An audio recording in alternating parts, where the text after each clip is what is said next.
자, 여러분 대단히 반갑습니다. 제24회 사회복사 1급 국가시험 어떻게 하면 반드시 합격할 수 있을까? 어떻게 하면 효과적으로 그다음에 효율적으로 단박에 합격할 수 있을까? 그 합격 설명회를 시작해 볼게요. 여러분들 사회복사 1급 시험을 준비하시는 우리 대전시 사회복지사 협회 우리 회원분들은 반드시 들어주시고 공부를 하시면은 큰 시너지가 나실 겁니다. 합격에 있어서요. 자, 내 인생의 주인공은 나다. 그렇죠.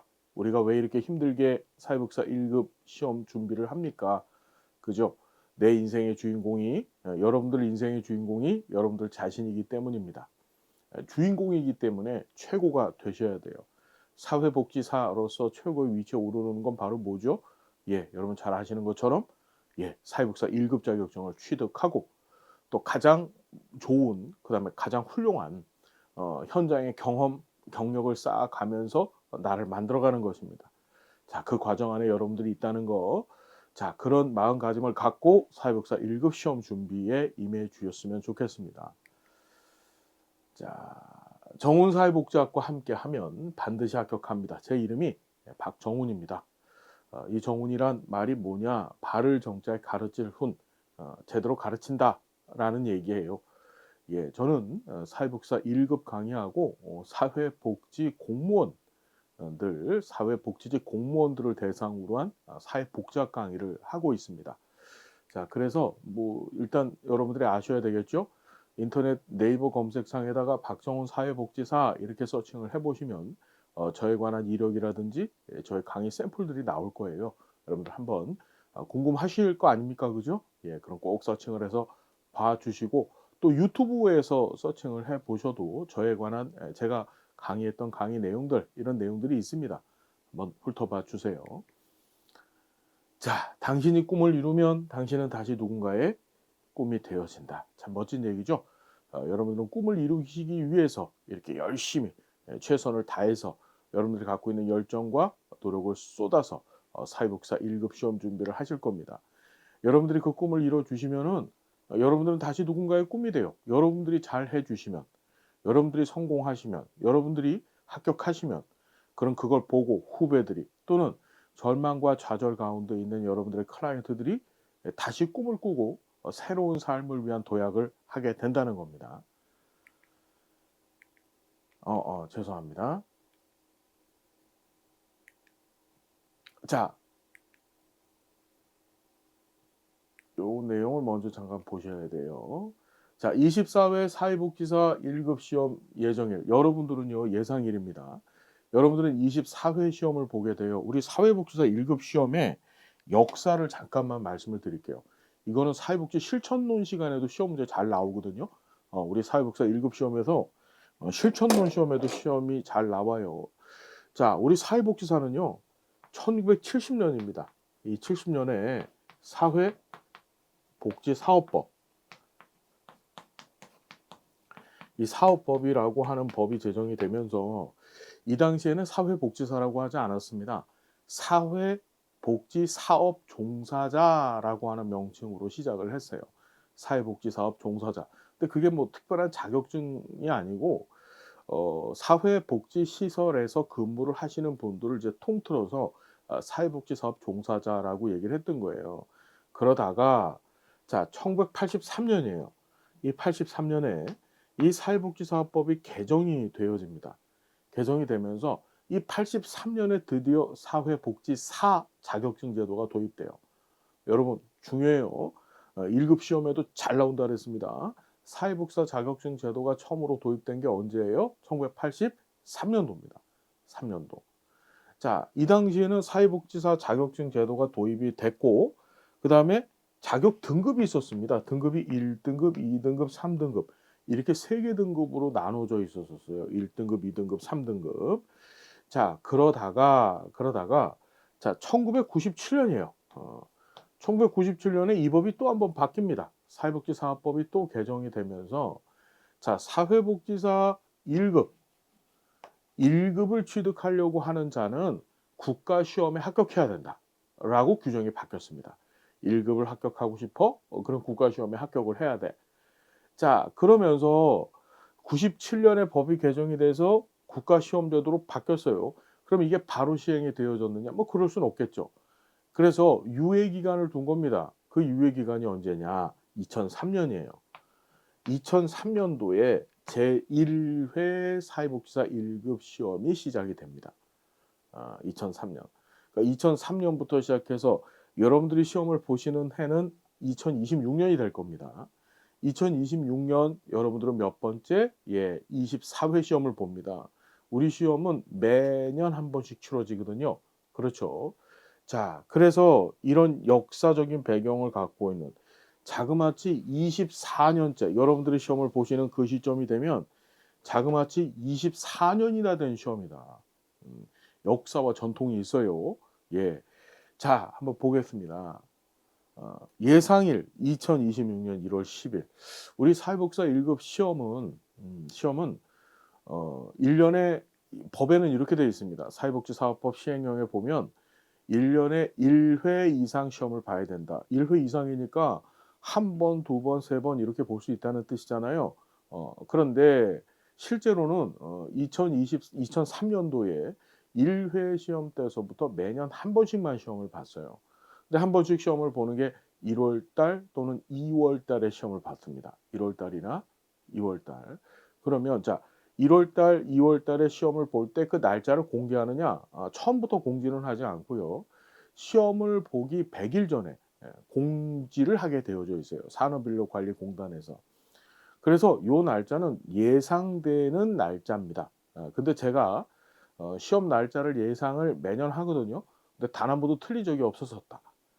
자, 1월 10일 날 시험을 볼 거예요. 그러니까 이날 토요일 날 시험을 볼 거라라고 생각을 하시고 이날을 디데이로 정하신 다음에 여러분들 준비를 해 주시면 좋겠더라. 자, 계속 볼게요.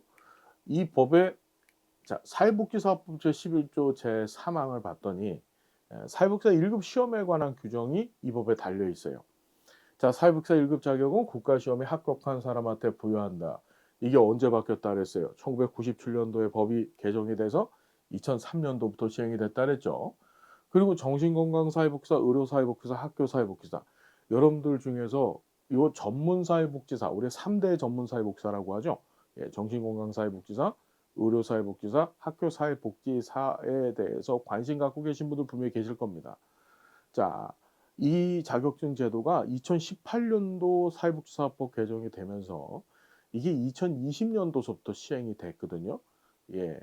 그래서 사회복지사 중에서도 요 전문 사회복지사 자격은 1급 사회복지사의 자격이 있는 사람 중에서 복지부령으로 정하는 수련기관에서 수련을 받은 사람들이 요 자격증을 취득할 수 있습니다. 다시 말해서 이 정신건강사회복지사나 의료사회복지사, 학교사회복지사는 이제 전문 사회복지사라고 보통 얘기하는데 1급 자격증을 갖고 있으신 분들이 이 자격증을 취득할 수 있는 거예요. 앞으로 이제 사회복지사 협회, 예, 그다음에 뭐 사회복지사 협회라든지 뭐 이 자격 시험의 총주관자가 되어지는 보건복지부에서도 이 전문 사회복지사의 영역을 좀 늘려 나가겠다. 지금 뭐 얘기 나오고 있는 게 노인 사회복지사, 뭐 청소년 사회복지사, 장애인 사회복지사 이런 얘기들 나오고 있죠. 그러니까 여러분들 그 전문 사회복지사가 되기 위한 첫 번째 조건이 1급 자격증 취득하는 것이고 사회복지사 현장은 이렇게 전문 사회복지사 위주로 반드시 재편성이 될 겁니다. 그러니까 1급 자격증 취득이라고 하는 것이 그냥 뭐 해도 되고 안 해도 되고가 아니라 우리 사회복지사들이 우리 사회복지사의 전문성을 드러내고 또 취업이라든지 또는 사회복지사로서 활동 영역에서 제대로 일을 하기 위해서는 반드시 필요한 자격증이 바로 전문 사회복지사라는 것이죠. 그러려면 1급 자격증을 취득해야 되고요. 자, 1급 자격증 취득은 필수다. 필수다. 있어도 되고 없어도 되고 그렇게 생각하시면 안 된다. 자, 시행령을 봤더니 복지부 장관은 사회복지사 1급 국가시험을 앞에서 잠깐 말씀드렸죠. 매년 1회 이상 실시인데 1회 이상 실시인데 아직까지 1년에 두 번 이상 실시해 본 적은 없고요. 한 번만 실시를 했었습니다. 자, 사회복지사 1급 국가시험은 필기시험 방법으로 실시가 되어집니다. 무슨 시험이요? 예, 맞아요. 필기시험입니다. 우리가 이 산업인력관리공단에서 시행을 하거든요. 이 시험을. 그럼 산업인력관리공단에서의 시험은요. 필기시험이 있고 그다음에 면접시험이 있고 면접 시험이 있고 그다음에 그 실기 시험이 있어요. 시험 종류가 필기, 실기, 면접 이렇게 세 가지인데 우리 1급 시험은요 면접 시험 없습니다. 실기도 없어요. 뭐만 있나요? 예 필기 시험만 있습니다. 필기 시험만. 자 이 필기 시험만 있는데 한번 볼게요. 이거 중요한 자료입니다. 사회복사 1급 국가시험 응시자 및 합격률 현황이에요. 최근의 것만 16, 17, 18, 19, 20, 21, 22, 23 회 여러분들은 24회 시험 보시잖아요. 그 23회 시험이 2025년 1월 12일 날 시험이 시행이 됐어요. 자 가만히 한번 보면 접수자가 있습니다. 접수자가 한 2만 명에서 3만 명대. 우리 23회 시험 같은 경우에는 3만 2천 명 정도가 접수를 했단 말이에요. 근데 재밌는 일이 있어요. 응시자가 있습니다. 응시자. 여러분 응시자라는 건 뭐냐하면 접수는 '나 시험 보겠다.' 이렇게 해서 접수 서류를 신청하신 분들이 접수자입니다. 근데 그중에서 실제 시험장에 가신 분들을 우리가 뭐라고 응시자라고 하는 거예요. 응시자. 그러니까 이분들은 "나 시험 보겠다."고 하신 거고 이분들은 실제 시험장 가서 시험을 본 사람들입니다. 가만히 봤더니 요 차이가 얼마가 나요? 한 7천 명 정도 차이가 나죠. 다른 회차들도 마찬가지입니다. 한 7천 명 정도들 그러니까 접수자를 기준으로 하면 한 4분의 1, 4.5분의 1 정도 되는 인원들이 어떻게 시험장에 가진 않습니다, 접수만 해 놓고. 그러니까 이 시험은요 우리가 결시율이라고 하죠. 결시율. 접수는 해 놓고서 시험장에 가서 시험을 보지 않는 응시하지 아니하는 그 비율이 굉장히 많은 시험입니다. 생각을 해 보세요 여러분. 3만 2천 명이 시험 접수를 해 놨는데 7천 명이 시험장에 가지는 않아요. 아침에 일어나 가지고 "아이씨 너 오늘 시험 안 봐. 나 이 내년에도 시험이 있는데." 이러고 시험을 포기하는 겁니다. 자 무슨 말인지 무슨 상황인지 이해가 되시나요? 왜 그런지에 대해서 이제 뒤에서 제가 말씀을 드릴 거예요. 그리고 실제 합격률 2만 5천 명 시험을 봤는데 그중에서 실제 합격한 사람은 9,800명 정도. 그러니까 합격률로 따지면 38%. 이거 굉장히 많이 나온 겁니다. 지금 합격률 현황을 보면 전부 30% 초반대 그러다가 22회 시험이 어려웠습니다. 이때는 30%가 되질 않았어요. 그러니까 10 명이 시험을 보면 그중에서 1 명이 합격하기가 어려운 시험이 이 시험이에요. "시험 난도가 높다."라고들 그렇게 평가를 하죠. 자 그런데 요때 21회 시험 때 40% 자 19회 시험 때는 이때가 코로나 사태가 터졌을 때였었어요. 그래서 이 기출 문제가 기존의 그러니까 우리 시험 문제가 기존의 기출 문제를 이렇게 조합해서 시험 문제를 냈기 때문에 이 기출 문제만 가지고서 공부를 하신 분들한테 엄청나게 유리했습니다.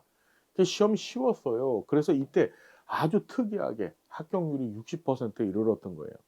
자 이런 통계 자료에서 여러분들이 기억하셔야 될 건 뭐냐면 합격률 한 30% 초반이 정상적이다. 30% 초반. 그래서 10 명이 시험을 보면 1 명이 시험 합격하기가 힘들구나.'라고 생각을 하지 1 명이 아니라 죄송합니다. 3 명이 합격하기가 힘들구나.'라고 생각하시면서 이 시험 준비를 하셔야 돼요.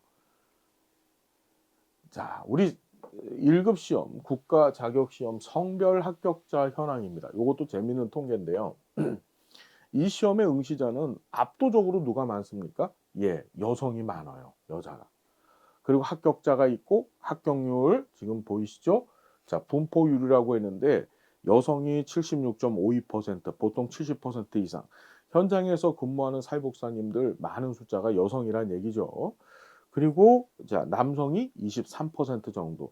요 비율도 변화가 거의 없어요. 우리 사회복사 현장에서 여성분들이 차지하는 비율이 많다라는 정도 보시고요. 자 우리 사회복사 1급 국가시험 연령대별 합격자 현황 올해 시험의 합격자 현황이에요. 올해 그러니까 23회 시험에서. 자 놀라운 일이 있습니다. 20대 11,000명이 접수를 해서 9,900명 응시율이 굉장히 높죠. 어 기존 다른 평균대에 비해서 평균 연령대에 비해서 굉장히 높고 합격자 숫자도 48%로 전체 합격률이 한 30% 중후반인데 비해서 10% 이상 높아요. 20대는. 그렇죠. 똘똘하잖아요. 그죠? 젊으신 분들. 자, 그래서 합격률이 높은데 쭉 내려가다 보면 재밌는 게 있습니다. 30대 5,800명, 40대부터 재밌는 현상이 벌어져요. 7,000명 이상이 응시를 했다가 5,000명 접수를 했다가 5,000명 정도 시험장에 가시고 50대에 가면 6,000명이 응시를 했다가 4,000명이 그러니까 접수를 했다가 응시를 4,000명 정도밖에 못 해요. 이유가 뭘까요? 요 40대 50대에서 앞에서 말씀드렸던 결시율이 많이 발생하는 거예요. 시험 결시. 응시는 해 놓고 시험장에 가지 않는 일이 벌어집니다. 이유가 뭘까 생각해 보면 이 40대 50대는 굉장히 바쁘시죠. 특히 여성분들이 시험을 보신다 그랬잖아요.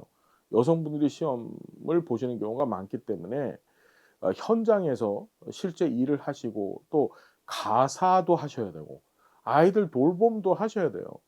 자, 그런 일들 때문에 시험 접수를 해 놓고서 '에이씨 내 뭐 내년에도 시험이 있는데.' 이렇게 결실을 하십니다. 어 다시 말해서 중도의 시험을 포기하거나 또는 시험 직전에 와서 '에이씨 내년에도 있는데.' 이러고서 어떻게 접수를 포기하시는 경우가 이 40-50 대에서 많은 거예요. 자, 미리 말씀드리자면 이런 핸디캡을 해결하기 위한 제일 좋은 방법은 뭐냐면 미리 공부해 두시면 됩니다. 어 닥쳐서 미뤄져서 공부를 하다 보니까 이런 현상이 터지는 거예요. 그렇죠. 자, 또 재미있는 거 한번 볼까요? 80 대에서도 4 명이 응시를 하셨는데 접수를 하셨는데 어머 3 명이 붙으셨어요. 80 대도. 그다음에 90 대에서는 어머 90 대가 나와요. 한 분이 응시를 하셨는데 한 분이 실제 합격을 하셨습니다. 야, 시험이 되게 어렵대더라. 그래서 30% 정도밖에 합격률이 나오진 않는데 어머 놀라운 사실이 벌어져요. 어떤 놀라운 사실이 벌어집니까? 예. 80 대, 90 대들 합격률이 압도적으로 높습니다. 그죠? 접수자 대비 합격률이 압도적으로 높아요. 90 대에서도 합격을 한다니까요. 이 얘기는 뭐냐면 차근차근 체계적으로 잘 공부를 한다고 한다면 우리가 얘기하는 난이도, 어려움 상관없이 다 합격할 수 있다는 얘기입니다. 지금 우리 대전시 사회복지사협회에서 저랑 같이 공부를 하실 우리 선생님들도 이제 제가 "어떻게 공부해야 됩니다."라고 하는 방법론을 알려드릴 거예요. 그럼 그 방법에 맞춰서 차근차근 함께 해 주시면 지금부터 반드시 합격할 수 있다는 얘기를 지금 드리는 거예요. 어 무슨 말인지 알겠죠? 자, 그래서 연령 야 나이가 많아 갖고 시험 준비 못 해." 이 거짓말입니다. 우리 사회복사들이 어떤 사람이에요? 어떤 사람들입니까? 좌절, 낙심, 어려움 가운데 처해 있는 사람들한테 희망을 줘야 되잖아요. 그죠? 어 내가 이뤄내면 나를 보고 다른 사람들이 성공을 하게 되는 겁니다. 그죠? 여러분들 어려운 상황, 어려운 조건 하에서 반드시 합격해 주셔야 돼요. 그럼 여러분들을 보고 다른 사람들이 어떻게 여러분들의 클라이언트들이 새 삶을 살게 되는 겁니다. 자, 그래서 요렇게 되어져 있다. 자, 보고요. 자, 시험이 어떻게 구성이 되어져 있느냐 이것 좀 봐야 돼요. 시험이 어떻게 구성이 되어져 있느냐. 여러분들 사회복사 1급 시험은요. 과목이 몇 개예요. 이게 중요해요. 굉장히 중요한 개념입니다. 과목이 몇 개입니까? 그러면 대부분 선생님들이 이렇게 얘기하십니다. 사회복사 1급 시험 과목 8 개예요. 예, 인간행동과 사회환경, 사회복지조사론, 사회복지실천론, 사회복지실천기술론, 지역사회복지론, 사회복지정책론, 사회복지행정론, 사회복지법제론에서 총 8개 과목이에요. 이렇게 얘기합니다. 아, 틀렸어요. 자, 이 시험은 과목이 3개입니다. 이게 되게 중요해요. 과목이 몇 개? 3개예요, 3개. 자, 이게 왜 중요하냐? 미리 말씀을 드리자면요. 이 시험의 합격을 결정하는 합격을 결정하는 2가지 요소가 있는데 그 첫 번째가 과락이 있습니다. 과락. 과락이 과목별 낙방을 뜻하는 거죠. 과목별 낙방. 그렇죠, 여러분? 들리시죠? 예, 지금 들리셔야 됩니다. 자, 과목별 낙방. 그래서 과목별로 규정해 놓은 점수 이상을 넘어가지 못하면 총점이 다 맞춰지더라도 불합격을 시키는 거예요. 그게 바로 과목 과락입니다. 자, 세 과목 시험을 보되 자, 과목 안에 중요한 게 8개 영역이 있다. 과목 안에 영역이 있다는 사실을 정리하셔야 돼요, 일단. 자, 문제수는 총 200문항을 봅니다. 자, 영역별로 25문항씩 시험을 봐요. 영역별로 25문항씩 시험을 보고 배점은 자 1점당 1문제 그러니까 합격 점수 만일 200문제를 다 맞췄다. 그럼 200점 되는 거죠. 그러니까 총점이 200점이 되는 거예요. 뭐 80점, 90점, 100점 이렇게 산출을 하는 것이 아니고 총점은 200점이고 거기에서 정해진 점수를 맞춰 주시면 합격이 되는 거예요. 자, 문제 형식은 객관식 오지 택일형입니다. 우리 시험은 주관식 문제가 없어요. 객관식으로 5가지 지문 중에서 하나를 선택하는 시험 문제다. 알겠죠, 여러분? 자, 그 객관식 오지 택일형이고 자, 지금부터 살펴볼게요. 시험 과목을 보면 이래요. 사회복지 기초가 과목 이름이에요. 사회복지 기초. 이게 과목 이름입니다. 사회복지사업법 시행령에서 규정하고 있는 과목 이름이에요. 사회복지 기초. 여기에 50문항을 시험 봐요. 왜 50문항이냐? 자, 이 안에 세부 영역, 인간행동과 사회환경, 사회복지 조사론 해서 각각 25문제씩 시험을 보거든요. 두 개 합해 놓으니까 50문항이죠. 여러분들이 시험장에 가잖아요. 그럼 보통 9시 30분서부터 시험을 보게 되는데 그때 뭘 줍니까? 이 사회복지 기초 통째로 페이퍼를 줍니다. 그럼 그 안에 50문제가 담겨져 있는 거예요. 그리고 자, 시험 시간은 50분. 이 얘기는 뭡니까? 한 문제당 1분씩 시간을 주는 거죠. 그렇죠. 자, 2교시의 이름이 사회복지 실천입니다. 사회복지 실천론이 아니고 그냥 사회복지 실천이에요. 얘는 75문항입니다. 왜 75문항이냐면 25문제씩 해서 3개. 사회복지 실천론, 실천기술론, 지역사회 복지론을 25문항씩 해서 어떻게 3개를 시험을 봅니다. 3개를. 합치니까 75문제고 자, 시험 시간은 당연히 몇 분? 한 문제당 1분씩 하니까 75분 되겠죠. 자, 3교시가 있습니다. 3교시의 과목의 제목이 뭐냐? 사회복지 정책과 제도입니다. 다시 뭐라고요? 사회복지 정책과 제도. 얘 실천론 아니에요. 그냥 실천이에요. 이 안에 3개 영역이 있습니다. 사회복지 정책론, 사회복지 행정론, 사회복지 법제론. 정책론, 행정론, 법제론. 각각 25문항, 25문항씩 해서 총 몇 개? 75문항이고 역시 75분이 되겠죠. 그렇죠. 그래서 다시 한번 교시가 과목이에요. 이 시험은 교시가 과목이고 3개 과목을 갖고 8개 영역으로 시험을 본다. 알겠나요? 1교시 때 1교시 시험이 땅 하고 시작이 되어지면 50문제를 드리고 시험을 보고 다시 쉬었다가 2교시가 땅 하고 시작이 되어지면 75문제를 갖고 시험 보는 겁니다. 3교시도 땅 하고 시작되면 역시 75문제 갖고 시험을 보는 거예요. 한꺼번에. 자, 우리 시험은 이렇게 진행이 되어져요. 일반적으로 9시에 입시를 해서 방금 전에 말씀드렸죠. 9시 반부터 시험을 보게 되고요. 자, 2교시 시험 이후에 약 1시간이 안 되는 시간 정도 중식 시간, 점심 시간을 줍니다. 근데 작년도 그렇고요. 이거는 그냥 산업인력관리공단에서 마음대로 해요. 보통 코로나 사태 터지고 나서부터는 중식 시간을 주지 않았습니다. 그냥 빨리빨리 시험 보고 가세요. 이건 확실치 않아요. 중식 시간을 줄 때도 있고 안 줄 때도 있다. 2교시까지 끝나고 3교시 시험은 밥 먹고서 하는 거예요. 자, 시간 연장 수험자, 장애인 최소. 우리가 혹시 시간 연장 수험자라고 해서 한 문제당 1분씩 시간을 준다 그랬잖아요. 근데 장애를 갖고 계신 분들 같은 경우에는 그 장애의 경중 정도에 따라서 1.1배에서 최대 1.7배까지 시험 시간 연장이 가능합니다. 이건 미리 산업인력관리공단에 신청을 하시면 돼요. 그래서 혹이나 장애를 갖고 계신 분들은 이런 시간 연장의 어떤 혜택이라기보다는 내 권리죠. 예, 권리를 누리시기를 바랍니다. 자, 합격 기준입니다. 이게 중요하죠. 우리가 이 시험이 어떻게 구성되어져 있는지 봤고 이제 합격 기준인데 합격자 결정 기준. 자, 2가지 봅니다. 잘 보세요. 시험의 합격 결정에 있어서는 매 과목별 4할 이상 전 과목 총점의 6할 이상을 득점한 자를 합격 예정자. 자, 합격자가 아니고 합격 예정자예요. 자, 무슨 소리냐면 과목별 4할. 이게 앞에서 말씀드렸던 과락이에요. 과락. 과목별 낙방. 자, 우리 한번 정리를 해봅시다. 첫 번째 과목이 사회복지 기초였었고 두 번째 과목이 사회복지 실천이었었습니다. 세 번째 과목이 사회복지 정책과 제도였단 말이에요. 그런데 과목별 사할이라고 했어요. 첫 번째 과목은 50점, 얘는 75점, 얘는 75점이죠. 여기에 사할이에요, 사할. 사할이라는 건 뭐죠? 5, 4, 20이죠. 5, 4, 20. 그러니까 40% 얘기하는 거예요, 50문제 중에서. 그러니까 20문제 이상을 맞춰주면, 50문제 중에서 20문제 이상을 맞춰주면 그럼 합격이란 얘기고, 얘는요, 75 곱하기 100분의 40 해보면은 35문제 될 거예요. 얘도 35문제입니다. 자, 이렇게 맞춰주면 뭐가 된다?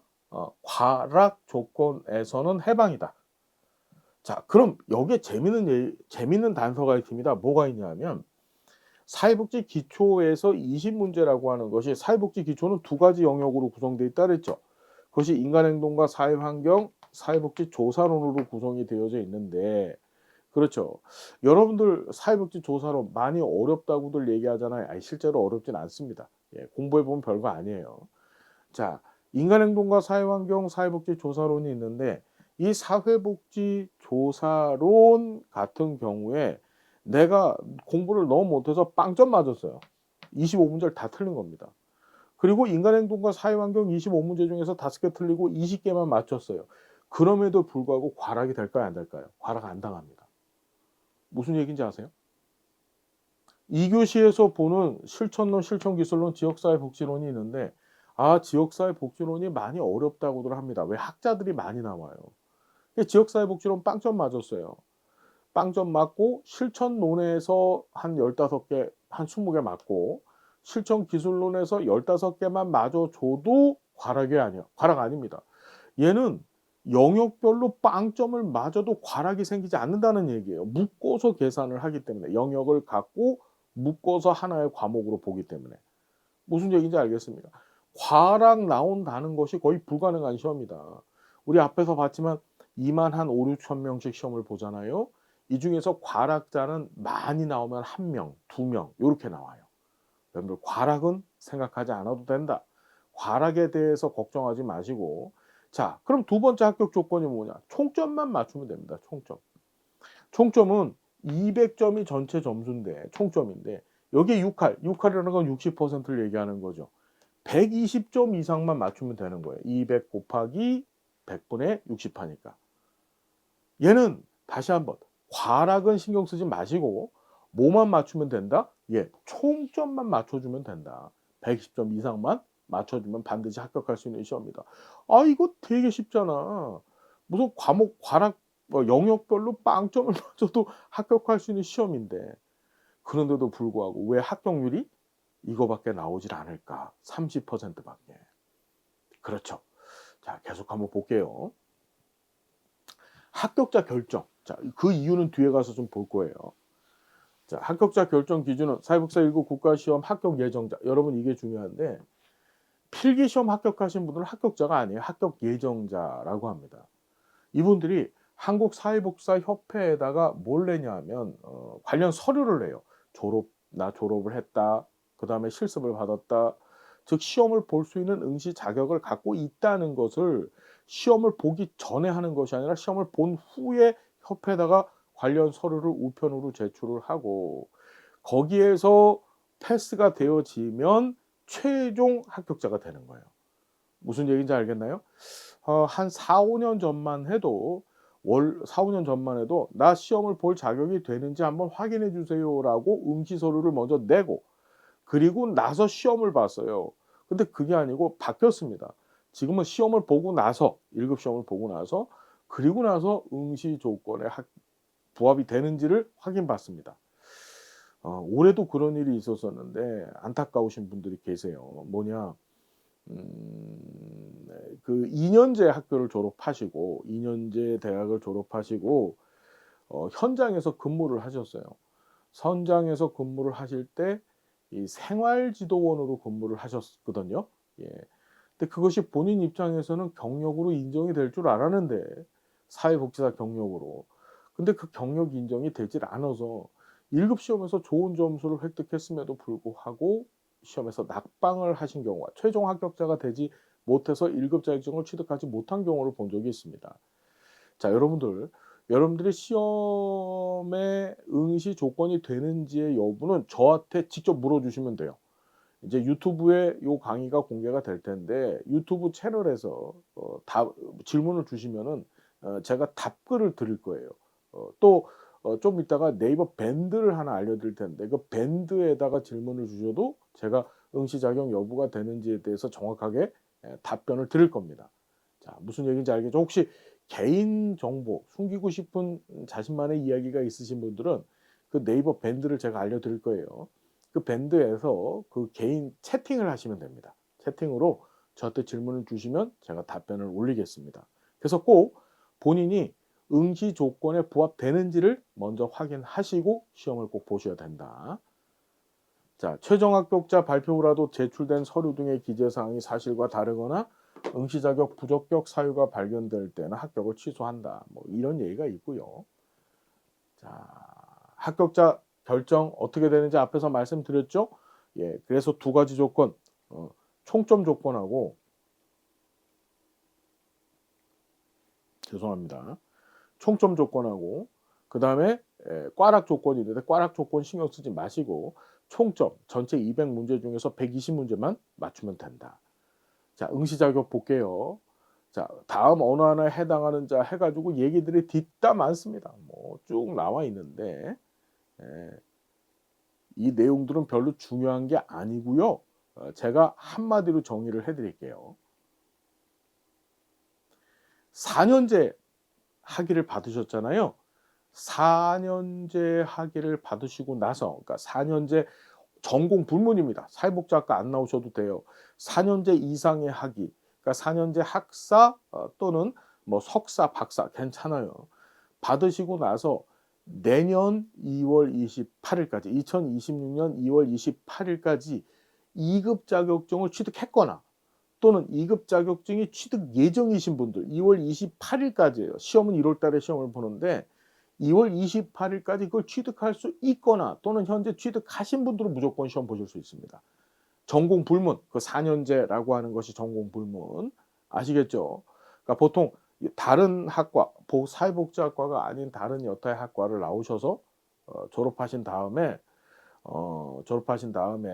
뭐 학점은행제 등등을 통해 갖고 자격증 준비를 하시는 분들이 내년 2월 28일까지만 자격증을 취득할 수 있다. 실습 다 마치고.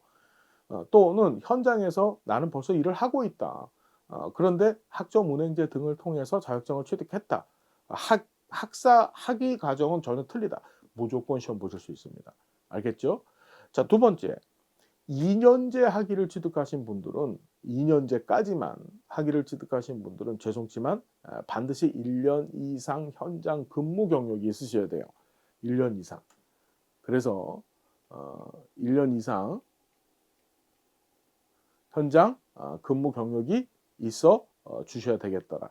그 정도로만 아시면 되고 다시 말씀드리지만 여러분들의 자격 요건이 되는지에 대한 여부는 우리 이렇게 합시다. 네이버 밴드 이제 알려드릴 겁니다.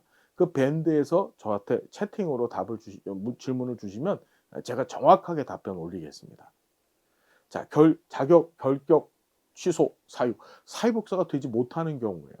이런 분들은 사회복사 시험을 볼 수 없는데, 자, 다음 각호의 어느 하나에 해당하는 자는 사회복사가 될 수 없다. 자, 피성년 후견인. 자, 피성년 후견이라는 게 그냥 간단히만 얘기하면 옛날에 이걸 이제 금치산자라고 하는 표현을 썼었어요. 금치산자. 금치산이라는 게 치산, 다스릴 치자의 재산 산자죠.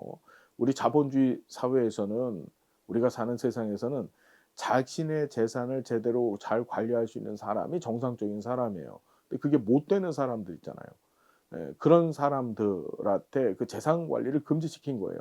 보통 어떤 분들 치매나 또는 심각한 정신질환 갖고 계신 분들 이런 분들이 이제 피성년 후견인이라고 합니다. 이런 분들은 죄송지만 시험을 보실 수가 없어요. 치매, 극심한 치매 환자나 또는 심각한 정신질환을 갖고 계신 분들은 자, 금고 이상의 형을 선고받고 집행이 끝나자 현재 감옥에 계신 분들 있잖아요. 예, 금고 이상의 형이라는 게 우리나라 형법 제41조에서는 형벌을 규정해 놨는데 금고 이상의 형은 금고징역 사형이에요. 금고징역 사형.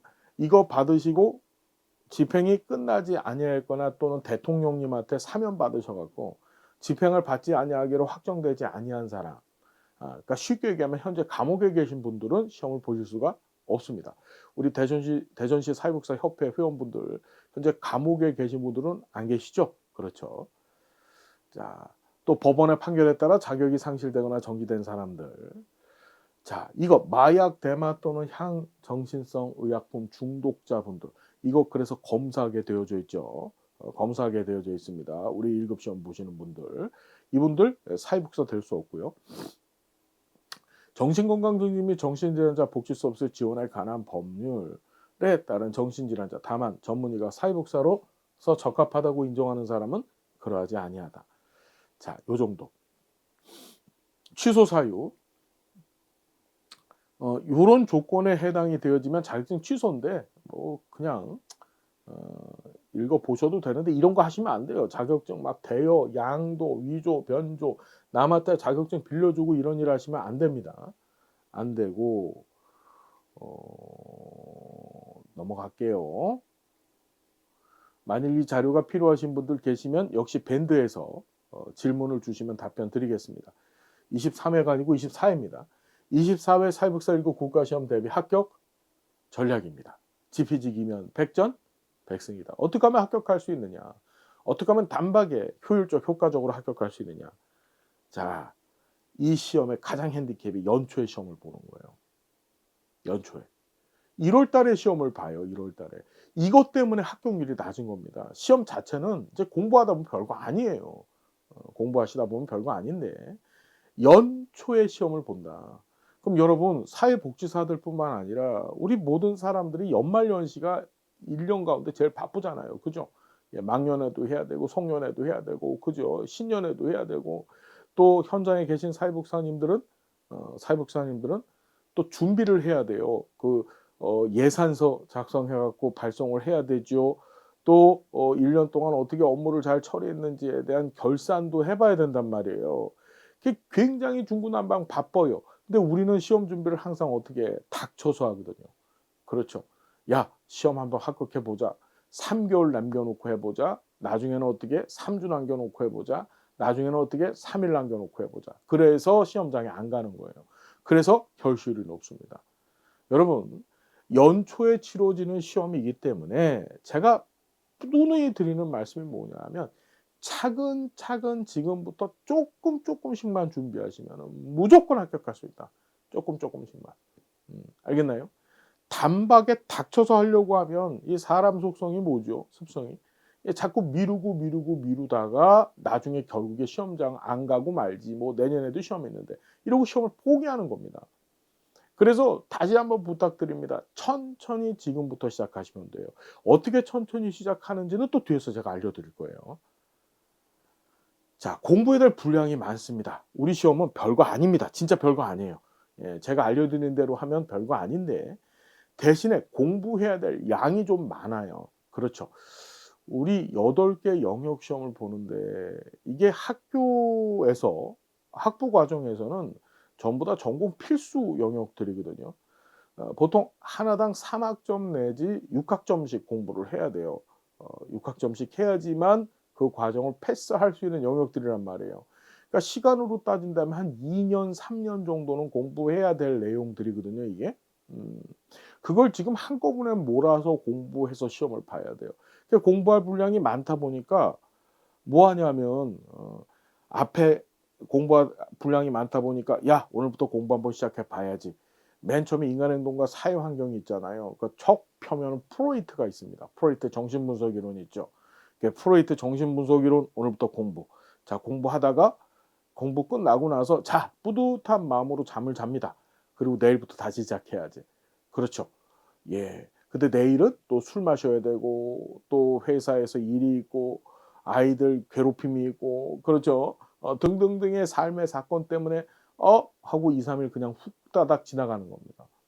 그리고 나서 뭐 하죠? 예. 그리고 나서 다시 또 인간행동과 사회환경 프로이트 정신분석 이론부터 시작을 해요. 우리 선생님들이요, 인간행동과 사회환경 정신분석 이론은 다 박사입니다. 프로이트는요. 예, 다 알아요. 근데 그 이상의 진도를 나가지 못해요. 공부해야 될 분량이 많기 때문에 체계적으로 어떻게 잘라서 공부를 해야 되는지, 매일매일 어떻게 공부를 해야 되는지에 대한 일종의 리드가 필요해요. 끌고 가주는 사람이 필요합니다. 그거 어떻게 할 건지 제가 또 알려드릴 거예요. 자, 전문가가 되기 위한 시험이다. 여러분들 1급 시험, 제가 항상 드리는 말씀이 뭐냐면, 이 시험은 여러분들이 전문가가 되기 위한 시험이에요. 전문가가, 최고 전문가, 사회복지사로서 이 지식적인 체계에 있어서는 나를 따를 사람이 없어를 입증하는 시험이 사회복지사 1급 시험입니다. 무슨 얘기인지 여러분 아시겠죠? 이 시험을 그냥 뭐 대충 공부하지 마십시오라는 얘기를 드리는 거예요. 저도 이제 석박사 친구들도 가르치고 하는데, 사회복지학에 대해서 이렇게 제대로 베이스를 공부해 볼 수 있는 시기는 1급 시험 준비 때밖에 없습니다. 이 지식을 가지고 현장에서 또 학교에서 계속 써먹는 거예요. 여러분들 부탁드립니다. 요번 1급 시험 준비를요, 그냥 에이 자격증만 취득하지 이런 생각 갖고 하지 마시고, 나는 이 공부를 통해서 사회복지학에 대해서 사회복지사로서 갖춰야 될 지식체계를 한번 제대로 갖춰보겠다라는 생각을 갖고 공부해 주세요. 시험 합격을 넘어서서 진짜 자기계발하는 겁니다. 이게 무슨 얘기인지 아시겠나요? 제가 현장에서 우리 사회복사님들하고 소통을 많이 해요. 가서 보수교육도 하고, 그 다음에 이 사회복사님들 대상으로 해서 뭐 직무교육 같은 것도 하거든요. 그럼 되게 답답한 게, 왜 우리 사회복지사들이 사람들한테 아우 저거 왜 아무나 딸 수 있는 자격증이야 이 소리를 듣는지를 알 것 같아요. 공부 안 해서 그래요. 예. 제대로 공부합시다. 이때밖에 없다는 생각 가지시고 제대로 한번 완벽하게 사회복지 관련된 지식 체계를 쌓는다 생각하시고 공부해 주는 시간 요번에 한번 가져보시자고요. 자, 60점만 맞으면 합격이다. 앞에서 말씀드렸죠. 100점 만점에 60점만 맞으면 합격. 그 다음에 좋은 교재하고 강의만 있으면 합격합니다. 여러분, 제일 중요한 게 책입니다. 그 다음에 강의만 있으면 돼요. 자, 더 꿈꿈을 향한 디딤돌이 되는 시험. 제가 누누이 항상 말씀드리는 게 뭐냐면, 시험이 뭐가 중요합니까? 그죠? 이 시험을 보고 나서 진짜 중요한 것은 이 시험 합격을 디딤돌로 해서 우린 더 꿈꿈을 꾸는 거예요. 그렇죠. 이 시험은 여러분들이 나가는 그 길, 나가는 꿈을 이루는데 디딤돌이 되어지는 시험이다. 그래서 제가 항상 드리는 말씀, 그리고 여러분들의 선배님들, 1급 시험을 보신 선배님들의 입장을 놓고서 생각을 해보면, 그분들의 삶을 놓고 생각을 해보면, 이 시험 합격하신 분들이 새로운 꿈을 갖습니다. 새로운 도전을 하게 되어져요. 여러분들 선배님들 중에서는 집안에서 살림만 하시던 아주머님들이 지금 대학 교수가 계신 분들도 계시고, 야 1급 시험 봐봤더니 재밌더라 공부하는 게. 나는 가르치는 일을 해보고 싶다. 그 진짜로 대학 교수님들이 되셨습니다. 제가 나중에 여러분들한테 그런 분들을 한번 모시고 와서 얘기를 드릴 때가 올 거예요. 그 다음에 이런 선배님들이죠. 이런 분들이 뭐 코이카라고 해서 국제협력단에서 일을 하시는 분들도 계시고, 저와 같이 공부하셨던 분들이. 그러니까 여러분 더 큰 꿈을 꾸게 됩니다. 그런 작업을 위해서, 그런 일을 위해서 우리가 공부하는 것이다. 자, 네이버 밴드를 꼭 좀 활용해 주십시오. 네이버 밴드에 가면요, 박정훈 사회복지학이라고 하는데, 이 네이버 밴드에서 박정훈 교수와 함께 사회복지사 1급 합격하기, 다시 박정훈 교수, 그냥 박정훈이라고만 쳐도 나올 겁니다. 네이버 밴드에서 박정훈 교수와 함께 사회복지사 1급 합격하기에 들어가 보시면 현재 멤버 수가 한 8,700여 분 계세요. 여기서 제가 뭘 하느냐, 이제 여러분들 학습 관련된 질문도 받아주고, 매일매일 어떻게 무엇을 공부해야 될지에 대해서 오늘의 수행 과제라고 해서 공부해야 될 분량을 지정해 드립니다.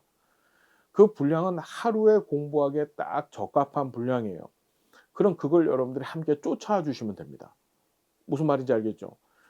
미룰 수밖에 없고 자꾸 미뤄지고 체계적으로 공부할 수 없다 그랬잖아요, 이 시험이. 분량이 많기 때문에. 그렇죠? 그래서 그걸 잡기 위해서 매일매일 공부하셔야 될 양 분량을 지정을 해 줘요. 이 밴드 안에 꼭 들어오셔야 됩니다. 들어오셔서 이 밴드에서 제가 드리는 지침대로 공부를 해 주시고 또 한 가지, 자 밴드에서 공부하다 보면 질문들이 있을 거 아니에요. 그 질문 관련해서 또 저한테 질문을 주시면 제가 그 밴드에서 답변을 드려요. 답변을 드립니다. 자 그래서 이 네이버 밴드 반드시 가입을 해 주시고, 두 번째, 자 교재입니다. 교재예요. 여러분, 해커스라고 하는 출판사에서 나온 사회복사 1급 한 권 합격이라는 책을 갖고 우리 공부를 할 거예요. 이 대전시 사회복사 협회 회원분들 협회에서 얘기 들어보셨겠지만 제가 오프라인에서 여러분들 대상으로 교육을 두세 번 정도 할 겁니다. 지금 예정은 9월 달에 잡혀 있는데 더 빨라질 수도 있어요. 자 그때까지 여러분들은 밴드에서 제가 제시한 오늘의 수행 과제를 쫓아와 주셔야 되는데, 그 오늘의 수행 과제는 이 책입니다. 사회복사 1급 한 권 합격이라고 하는 책이에요. 사회복사 1급 한 권 합격. 물론 저자는 접니다. 이 책은 현재 우리나라에서 1등하고 있는 책입니다. 사회복사 1급 수험서 중에서. 예스24나 또는 교보문고에 가시면요, 이 책 쉽게 검색하실 수 있고 이 책 갖고 공부하시면 됩니다. 이 책에서 다 나올 겁니다. 무슨 얘기인지 아시겠습니까? 이 책보다 더 잘 돼 있는 책 제가 장담컨대 우리나라에 없습니다. 제가 보장하겠습니다.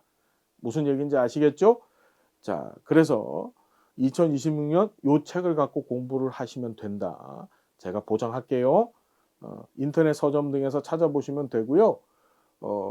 이 책에 관한 소개 잠깐 있는데 이 책의 내용은 뭐 이렇게 구성이 되어져 있고, 인터넷 서점에서 보세요. 보시면 되고, 자, 이 책에 대한 평들이 이렇게 좋아요. 뭐 책장 사는 거라고 생각하지 마시고 어차피 시험 준비하시려면 책은 있으셔야 되잖아요. 그래서 헤매지 마시고 제가 알려드리는 대로 해서 성과가 없으면은 저를 비난하셔도 괜찮습니다. 제가 가자는 대로만 가주시면 돼요. 자, 여러분들, 그래서 책을 갖고 밴드에서 시키는 대로만 함께 해 주시면 된다. 그걸 갖고 우린 소통해 나가면서 공부를 진행할 것이고, 오프라인에서 대전시 사회복사협회 회원분들과 오프라인에서 우리가 만나게 될 것이다. 자, 여러분, 현광에서 현장 강의에서 만나 뵙겠습니다. 감사드리고요. 혹시 이번 강의하고 관련해서 이번 합격 설명회랑 관련해서 질문하실 게 있으면 역시 밴드에다 질문을 해주세요. 밴드에다 질문해 주시면 제가 성심껏 아름답게 답변을 드리겠습니다. 자, 여러분들 꼭 합격하시자고요. 멋진 꿈을 향해서 그 꿈을 이루기 위해서 지금 이렇게 고생하시는데 그 꿈 반드시 이루시는데 제가 도움을 드릴 겁니다. 저하고 함께 하시면 반드시 합격할 겁니다. 자, 감사드리고요. 우리 이제 오프라인에서 또 밴드에서 여러분들 만나 뵙는 시간 갖겠습니다. 여러분들 감사합니다.